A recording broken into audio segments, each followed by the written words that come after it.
some of the things just briefly about my background also that I won't have time to touch on today, but are interesting, please feel free to ask, things about medically tuned LLMs, which is a lot of my current work, about how do we evaluate model outputs in an equitable way, as well as some work I've done collaborating with others, equitable research about like mechanistic interpretability, like the idea of like, why did a model give a particular output or prediction, and how can we sort of explain this in a way that's aligned with human concepts of things, using our knowledge of how these models are constructed to sort of provide a reasonably, high fidelity translation to sort of explain and justify a prediction. Also, because Peter mentioned sort of the pathways, in a previous lifetime, I, sort of did a PhD in visual perception and neuroscience research doing fMRI, and sort of then transitioned to UX research to then more broad like HCI research. And I'm happy to talk about that path too. I think there's a lot of sort of, everyone has their own particular paths and have to talk about mine. The work I'll talk about in the research is really a collaboration I'm presenting on behalf of many people, only some of whom are shown here. The dermatology work, especially that I've done for about the last 3 or 4 years, reflects a collaboration with several of us in Google Health AI. I'll highlight in particular are folks like Mike Shakerman and Yun Liu have driven a lot of this, as well as Trish Strahan. The Stanford Heart team, this is the health AI applied research team at Stanford. I think it has, somewhat similar goals that your own group at UH might have. And they've been fantastic collaborators. Justin and Stephen sort of lead the group, but especially Anna and Margaret have been instrumental in the collaborations we've been doing in dermatology. And then I'll talk a little bit about the Santa Clara Family Health Plan, which is a community-based healthcare organization in the Bay Area that has been really helpful in terms of helping make sure our research is grounded in people's needs in the community, and sort of not being more academic, but really being grounded in what is the need, where is the need. Okay, I'll spend about 5 minutes just talking a little about like how we got to where we are in my group, and then I'll talk about 25 to 30 minutes about these dermatology studies, and then I'll open it up for questions. I'm also, if there are clarification or other questions, I'm open to people just sort of interrupting with questions. Please feel like there's a low bar for that. This slide is a relatively older slide. If you want to see our group's research overall, if you go to that URL, goo.gle/health-scholar, you can see all of our Google Scholar page. As I mentioned, and those of you who have been working in the health AI ML space may be familiar with, there's a little over a decade now of research in terms of taking a lot of these computer vision oriented models and applying them to medical imaging domains. For about the last 15 years, the convolutional neural network approach has been demonstrated when you go deep enough to be able to do supervised learning in a very effective way. Our group was one of the first groups to publish sort of demonstrating that this approach could be applied to medical images and produce, expert level performance of the model predictions. We started in ophthalmology, shown in sort of lower corner, and when I came on, I really focused on diabetic retinopathy. I still spend part of my time sort of on that domain, look at things like novel signals, like what can you predict that doctors don't necessarily do routine assessments of, maybe cardiovascular risks and things, but also taking that technology, applying it to different domains, such as chest x-rays, mammograms, CT scans, and these large digital pathology images. We've also looked at things like oscopies, like endoscopies, colonoscopy images, as well as dermatology. And so I'll talk about sort of the dermatology work I've been doing. But again, a large amount of the work that I'm sort of reflecting here is this perspective that the clinician is the end user, that you're doing this in a clinical context. And so when you look at our papers, this is an older slide of like lots of AUC. So for those familiar with this, these are, receiver operating characteristic curves. These are done a lot to validate these models where you have a very focused particular prediction, binary prediction, like is there this level of disease or not in the image? And the model can produce a score, and you can sort of calibrate that score and compare it to how doctors do with their own trade-offs of sort of catching as much disease as possible, but avoiding false positives. So in each of these graphs, the doctors are these colored data points, and the curve is sort of our model prediction. And the curve goes around or near the points, or sometimes is on sort of the outside of those points, where you want to be in that sort of upper left corner. And a lot of this is sort of validating that, yes, the predictions on these, largely retrospective samples can be expert level, sometimes even exceeding expert level, which is great. The last graph, which doesn't have these curves, is, showing that for dermatology it's more nuanced, where you don't have these binary things, but you have these lists of differentials, because when you assess a dermatology case, there are hundreds, sometimes thousands of possible cases. You're trying to match a smaller set. And so the metrics you use are more nuanced. And this also reflects what I would describe as a pivot point for a lot of my team's research, where when we started to look at things like dermatology, we realized a lot of the benefit is not just helping out cases where clinicians are overloaded in screening, but where people need access. And dermatology is a classic case of this. This is actually a slide I've given for talks from the retina case, but we also see in dermatology, there's a large human need to get access to healthcare. And there are bottlenecks where the expertise is the limiting factor. So for diabetic retinopathy, this image is shown at one of the screening sites of our partners in India, where people with diabetes are screened for eye disease. They could lose their vision, but the treatment is relatively inexpensive. And if you catch it early enough, there's no vision loss. And the real bottleneck is identifying who really is at risk of losing their vision versus who is not.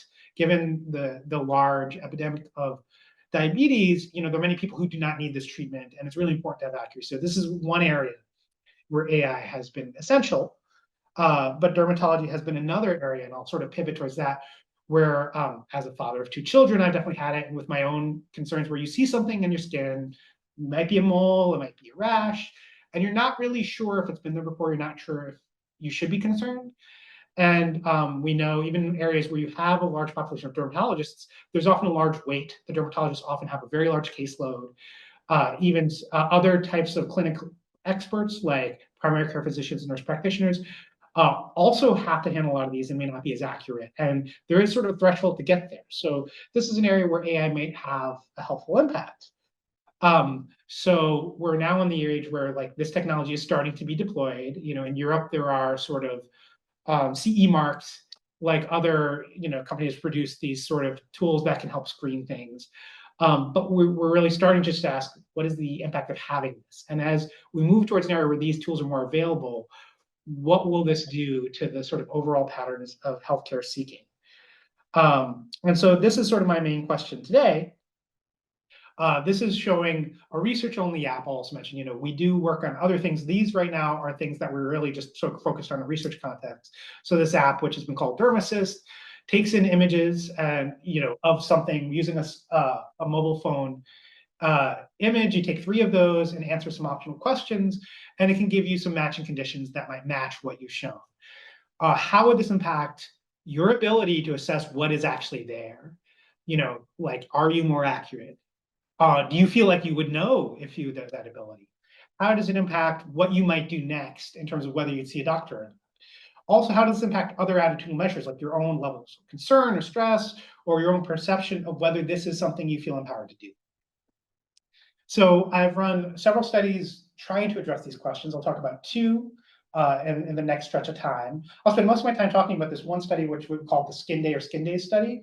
This is a partnership with this community-based health clinic, the Santa Clara Family Health Plan, where at a screening event where people are getting screened for many different types of health concerns, we have doctors, including dermatologists from Stanford, on hand who can look at things that are concerning in this population, and they also have the opportunity to use this app and see whether that helps address any of their questions. How well does that work? This is a mixed methods in terms of some of it's more qualitative, where we have deep, long conversations, get insight, and a little bit of quantitative data, where we're just over 100 participants, so we can start to ask some quantitative measures. The second study I'll touch on a little more briefly, I've sometimes referred to this as a consumer reader study. For those familiar with reader studies, this is a little misnomer. Reader studies often assess how clinicians do a task. This is more about consumers, but how they might assess accuracy, or do they even feel comfortable trying to guess what a condition is? And does this improve their ability to do that at a larger sample size of thousands of people, looking at these sort of retrospective vignettes of cases? So these people are not evaluating their own concerns, but just these sort of pre-existing ones. And we're asking, if you had access to a tool that is powered by an AI, or something like an AI, does that make you better? I'm just going to pause a second in case there are any questions or any concerns. Okay, I'm going to keep going. So first, I'll start with the Skin Day study, and this will take the bulk of what I'll present. So the Skin Day events, these are community events. There's a flyer shown for one of them here. They're done throughout the year, at this community health center site in East San Jose in the San Francisco Bay Area. This is a largely underserved community. And when we first met with people at the site, their first question, more or less, that they had for us was, does this need to be English only? Because 60 to 70% of the people we serve do not speak English as a primary language. The community has large Vietnamese and Hispanic populations, as well as some Mandarin and Tagalog speaking populations, many of whom do not have regular access to healthcare that they might need. And this clinic sort of takes anyone who has a need. And so they run these things to help make sure that people catch things they would want to catch, like eye disease or diabetes or blood pressure concerns. And what I'm showing here also is these are really joyous events. So this is at this sort of center, and in front there's a big courtyard, and there's a mariachi band at the bottom, there's a girls' chorus, there's Vietnamese drumming, there's Zumba classes. As people come, they have fun, and then if they want to, there are these tents they can go to that do all of these screenings. And so we were one of these tents. And people who come in will consent to participate in the study. I'm actually going to jump around a bit just to make this a little clearer. They would sit in one of these with some of us researchers. They would use a phone with this app on it. And the app is translated. So one of the lifts our Eng team was able to do was actually translate all of the text. We had a set of clinicians translate all the dermatology language into these different languages, Spanish, Vietnamese, Mandarin, Tagalog, and also the UI, so that there's localized. We also had volunteers from Google and Stanford communities who would converse in each language. So if someone came, like I would be conversing in Spanish, I could speak with someone in Spanish. But if I had a Vietnamese speaking participant, someone could sit and have a discussion in Vietnamese and we could understand each other, right? And this was an important aspect of what we wanted to do, which is include people who may not always be by default included in this sort of research.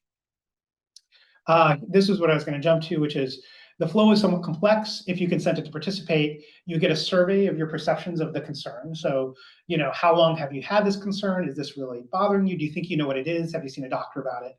Then they'd go to some of the researchers. We would use the app and have a discussion back together.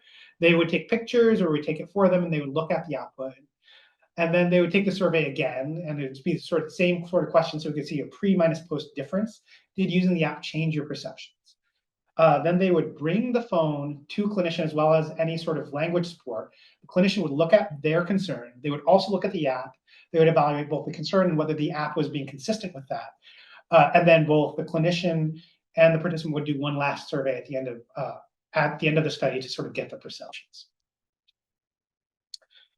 So overall, we had 133 people participate across 4 events. You didn't need to use the app. You could just see a doctor if you wanted to, and 19 participants did. I'll also mention we have several models in this app, including one that was called an out-of-distribution detector.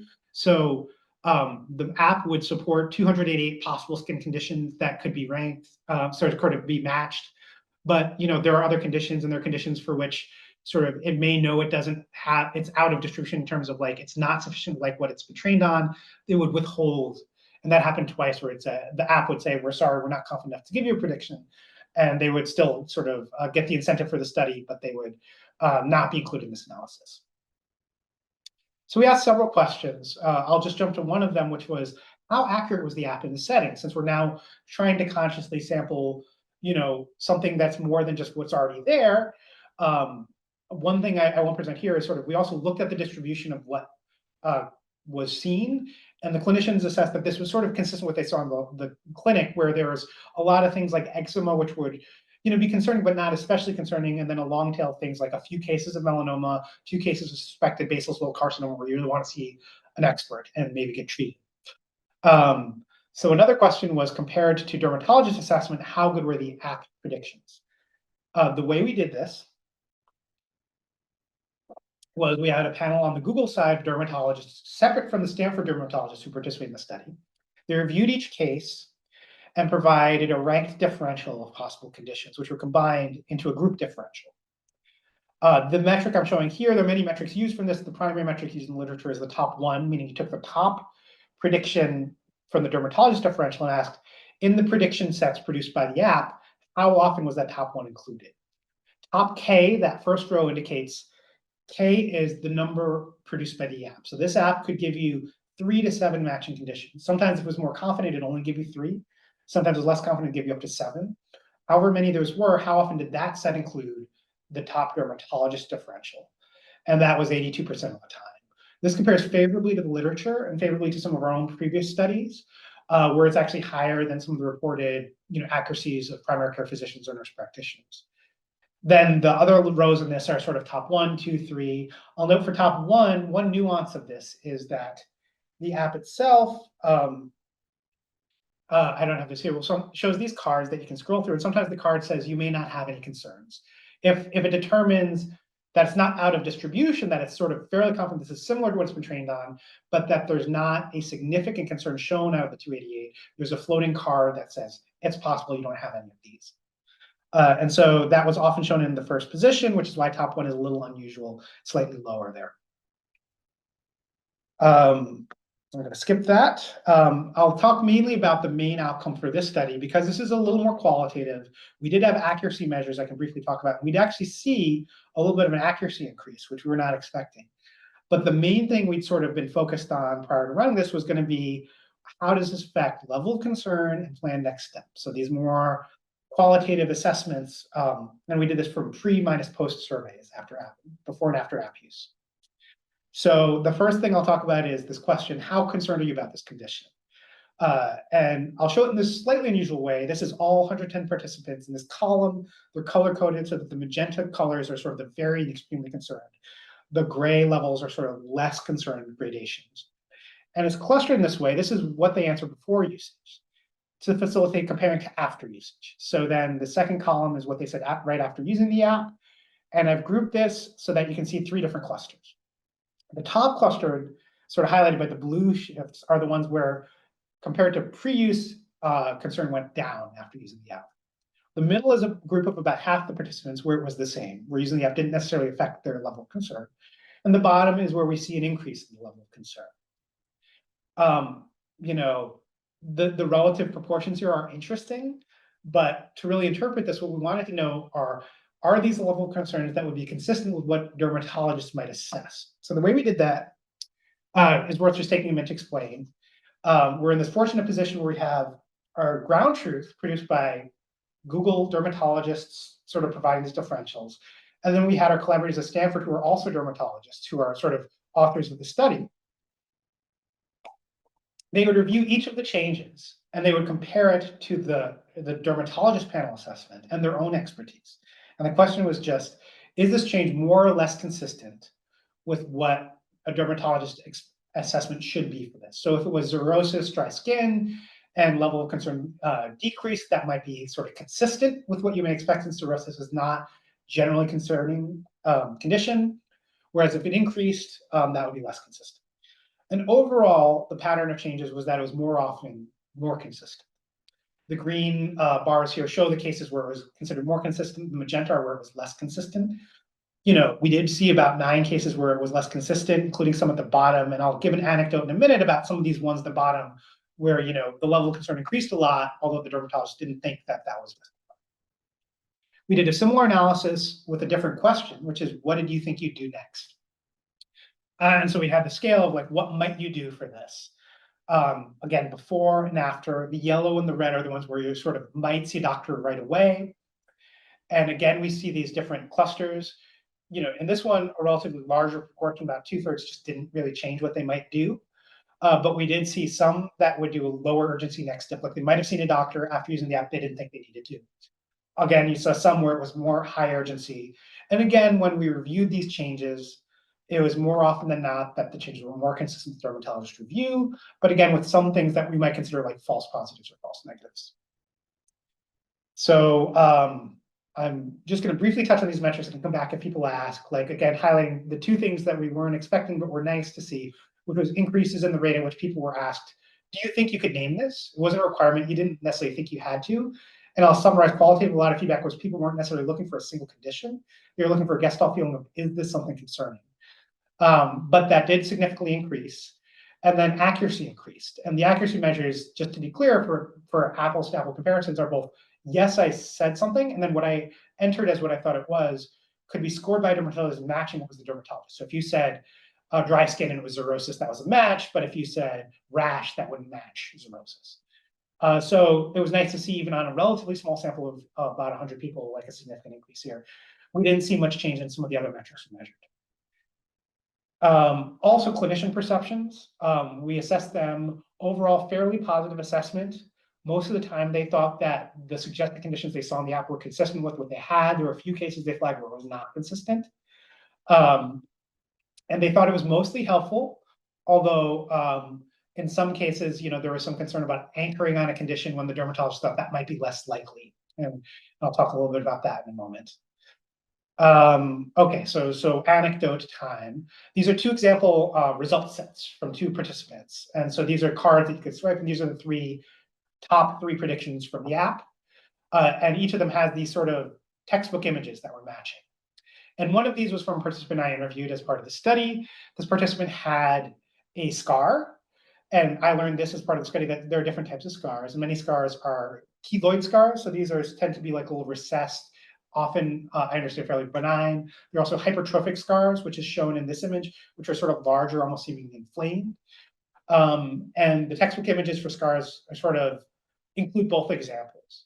The app as it was matching, and I believe it might have been that it was matching on skin tone, and the example was hypertrophic. This participant had a keloid scar, was not especially concerned beforehand, but seeing this image, they became very concerned. And they said, that's not my picture, my problem is better than that. And when they saw the doctor was like, yeah, your scar seems okay. It doesn't seem like this one. But they anchored on that a lot and were very concerned about that. We've seen other cases where the example images might look like something concerning if it was like a mole, and they would become more concerned by anchoring on that. Or they would distrust the feedback if it was someone much older or younger. For instance, in the second example, although the quote was actually from a different participant, this was someone who had hemangioma, usually fairly benign, but it was common in infants. The textbook images had infants, and they were an adult. And so they said, I'm not an infant. That looks really weird and concerning. And that looks really large on that picture of an infant's head. Mine is fairly small. So I don't trust the output. And so there's a large aspect of anchoring on images and the really importance of ranking along several dimensions, including age, skin tone, and severity, to really find the best image. And one of the challenges is, for a range of skin conditions, there might not be great representative images out there yet. This is an existing problem in the community. Summing up some of the takeaways from this study, we think that based on a lot of the feedback that we got from our interviews, that many of the participants who were using the app were using this as an early stage, what we call sense-making tool. That is, they're not always looking for a diagnosis per se, but they want to know, do I need to be worried? And they want to know treatment. There's a lot of interest in treatment that wasn't prescription treatment. But it was one of many signals they would be using. So even without AI, they're using tools like searching the internet, as well as asking friends and family. And there's already existing literature about risks, at least for the first part, that sometimes you'll hear references to Dr. Google, where that can lead to undue concerns, right? So the hope is having this as a parallel path might help adjust these things in a more appropriate way. But then the decisions about what the next steps are, for the initial step is really, do I need to see a clinician? And for some people, the way this plays out is that the bar can be different for different people. With greater access, you might have a low bar to sort of fire off an email to a PCP or NP and get this looked at. For others, they would say, I might go to the ER if I were going to see it. So I would really want to be sure that it was concerning. And so being able to help better calibrate what their risk is relative to that seems to be the main benefit of an app like this. But there is also these secondary concerns of like better understanding treatment. And for some people who are very tied in, we had one participant who had previously been diagnosed for melanoma and had it treated, and then was really worried about progression. Like, are my moles progressing? And that was sort of a secondary. I'm going to spend about 5 more minutes in this dermatology space just on the second study, because a lot of this sort of just highlights some of the things I've already talked about. But just sort of another approach we took, which was this sort of randomized study done on this panel that we recruited from Qualtrics, which was sort of more broadly representative of the US population, where we'd show these vignettes of sort of cropped, de-identified images. There'd be 1 to 3 images per case, and we'd ask them, like, imagine you're experiencing this.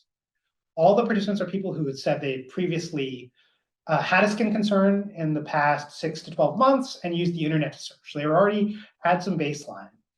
And a given participant would be randomized into one of 3 arms. If they're in the control arm, they would be given a vignette like the one shown here and said, whatever you did for your own concern, try and use those same tools and try and assess this one as if you were treating it the same way. For the 2 experiment arms, you would additionally get, so you could use whatever tools you did before, but you'd also have this sort of embedded in Qualtrics AI assistant.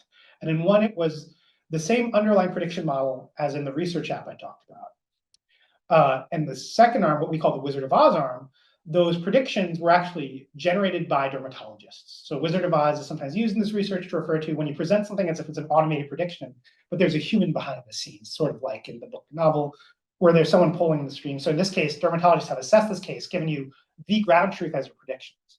And so we wanted to compare these to see what is the difference? What difference does it make if the model is as accurate as is humanly possible? So I will just show the very top level takeaways, and happy to show more if people are interested. These are logistic regression models we've ran on this with 2 main outcomes. Again, as with the previous study, this was a nested question. First, we asked, do you feel comfortable naming this condition? And this is just how often did they say yes? Compared to the control arm, the 2 assisted arms both saw a significant increase from 40% to 60% of the time saying, yes, I think I feel comfortable. And then the second one is now, if you said yes, like, are you accurate? Again, to make this apples to apples, what's being shown here is the outcome of both things being like, I both said, yes, I can guess. I type in some open text. Dermatologists assess this compared to the ground truth and score it. So if you said like skin cancer and it was basal cell carcinoma, you get partial credit. This allows for some of that. But what we see is significant increases here. But if you compare the Wizard of Oz, which is that sort of on the bottom graph, the first blue bar versus app-assisted, there's a fairly small margin. And our interpretation here is that some assistance definitely helps you make it more accurate. There's a lot of headroom to make this better because this is very hard. When we look at the open text, there are a lot of things that are sort of missing the mark or would be reasonable but not quite right. And the app accuracy may not be the critical limiting factor. There are a range of other design questions about how you show this, how you present this to the user, that we think are going to have more room for providing benefit to help actually move the needle on sort of outcomes. And so we think that there's reason to sort of double down to that type of research. I'm not going to go into depth this, so I apologize for showing this really detailed thing and not talking much about it. I think one of the things I want to highlight is because a power of this approach, this quantitative approach, is because participants, could give optional metadata. When they did give things about their age, ethnicity, and gender, we can see how much, and we also asked them, are you a healthcare provider? We could see the impact of those factors on their assessments, right? So under this participant healthcare provider, people who were not compared to people who were, or gave an other answer, which is like, I'm a surgeon or something, were less likely to feel comfortable answering, which makes sense. If you're not a healthcare provider, you may not think you know what the thing is. But we can look at things like ethnicity, and we can see that actually there's a benefit of assistance for many different people who self-identify as many different ethnic backgrounds, which is important if we want to make sure that this is sort of being equitably accurate. Now, caveat here, these are all retrospective. These aren't their concerns. These are how well they assess these pre-existing concerns. So another next step might be, are there sort of, any sort of imbalances or inequities in terms of how people use this on their own concern? Summing it all up, we believe that these sort of show that there's real potential for AI-assistive apps to substantially increase people's ability to assess their skin concerns. We think that they're more likely to feel comfortable naming the condition and a higher rate in which they are naming it correctly in line with dermatologist assessments. We also see this for more qualitative assessments, like their next steps that they might do or their level of concern seems to be becoming largely more consistent with dermatologist assessments. But model accuracy is not the limiting factor. You might want to provide, and again, this comes from when we produce the actual model output versus these dermatologist Wizard of Oz predictions, doesn't yield a hugely different amount of benefit. So the big question is, how do we bridge the last mile? And I expect, as the current generation of generative AI and large language models are being applied to a range of medical domains, whenever you come to this idea of lay people trying to make decisions, you will see this commonality where you need more than just accuracy. It is required, but not sufficient. And a lot of this is going to be about, what do people anchor on? What are the heuristics people already use? In the case of dermatology, there's a strong prior to anchor on how much does that image remind me of me and my concern. And if it doesn't anchor much, I won't trust the AI. And if it does, but it looks concerning, I might get unduly concerned. And so it's very important to get that anchoring aligned. And in the text domain, you can imagine other ways alignment might happen. A lot of what I think about in my current research is what are the needs we have to support prior to the traditional things like diagnosis that I'm used to asking about when you're helping a clinician.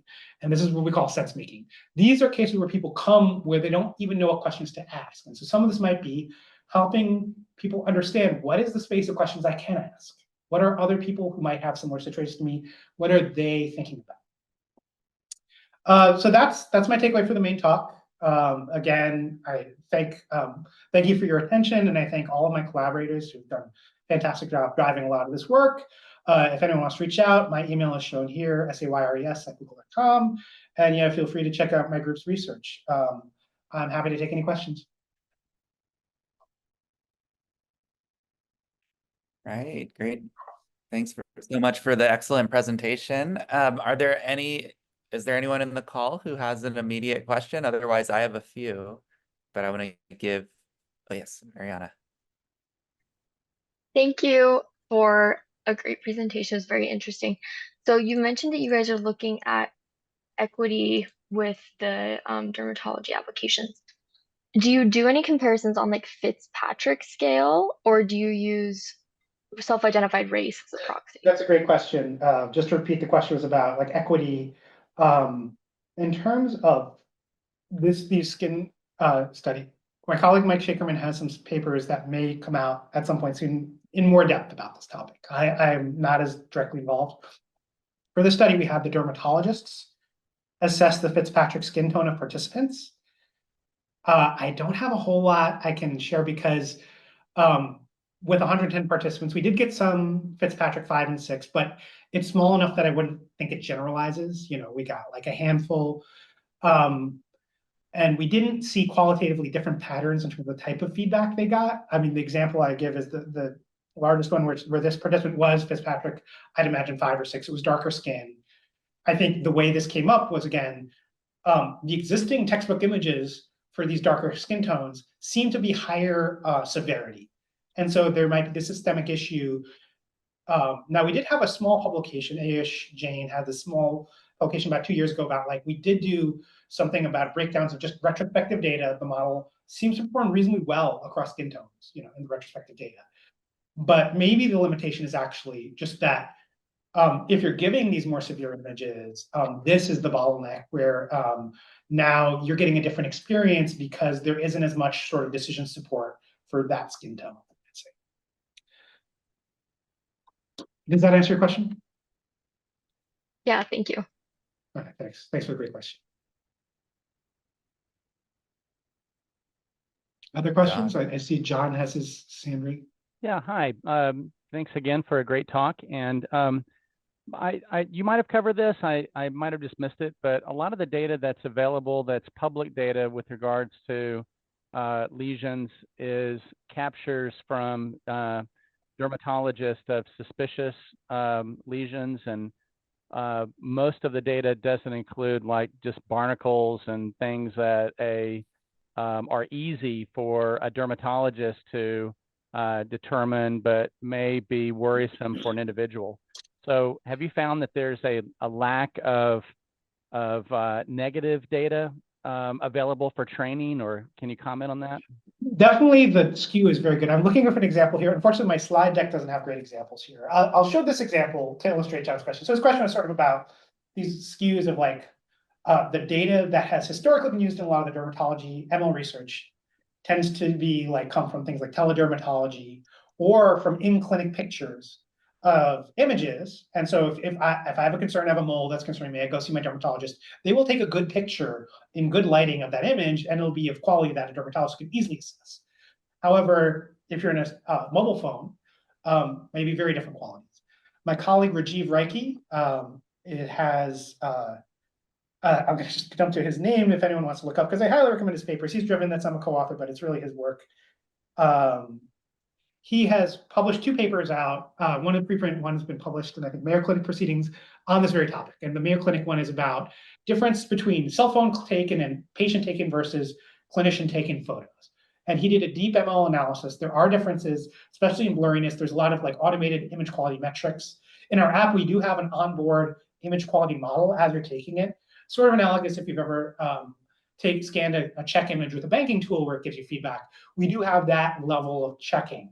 So there are things like focus, which is a challenge, right? You want to get a mole and you just have to focus close to get detail. And not all camera cell phones are good at that depth.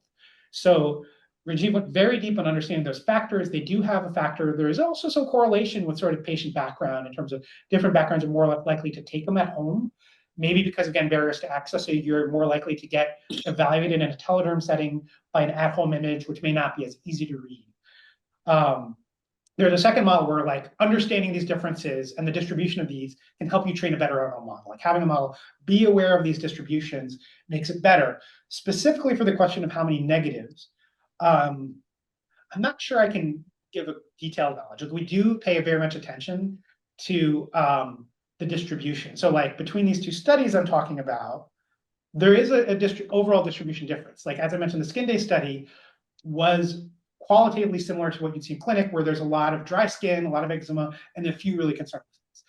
The consumer study was mostly similar to telederm, where it's a lot of moderate concern, there are only a few examples that were lower concern. So we're very cognizant of that. And we think that some of the case we're evaluating is going to be this. And we were conscious in that study to include examples that might be considered like negative examples for specificity of like, you don't need to see a doctor for this necessarily.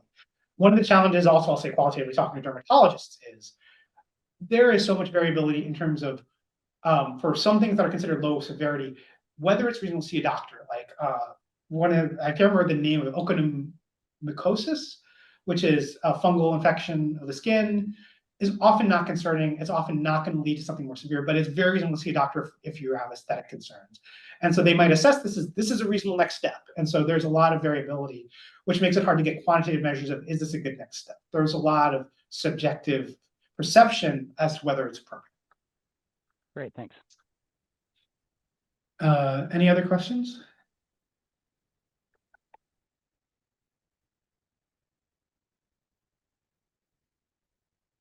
I have just a quick question. You may have covered this, but did you look at whether in the qualitative dermatology study, whether the dermatologist's assessment of the consistency in concerns was determined in part by the accuracy of the model?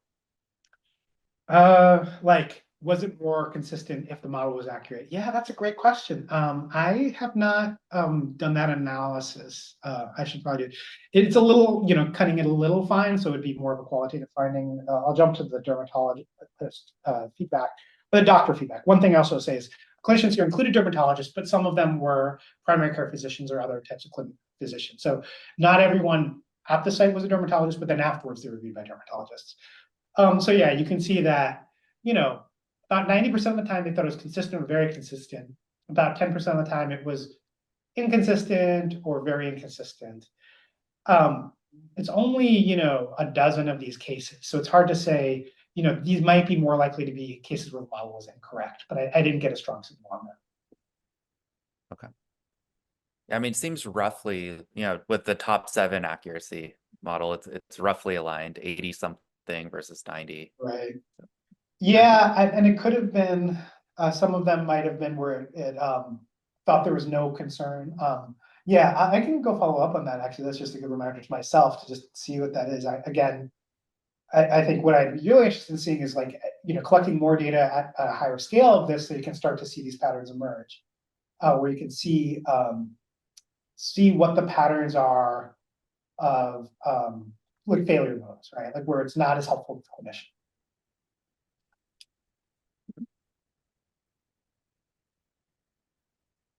Any other questions? Well, okay, let's give another round of applause to Rory Sayres. Great presentation. I think this was an excellent example to our students of the intersection of HCI and AI in healthcare, and as well as the work that can be done in industry. So thank you so much for taking the time, and we'll be in touch shortly. for the Sounds brief great. Thank you so much. Have a nice Have a great day. Thank you. day.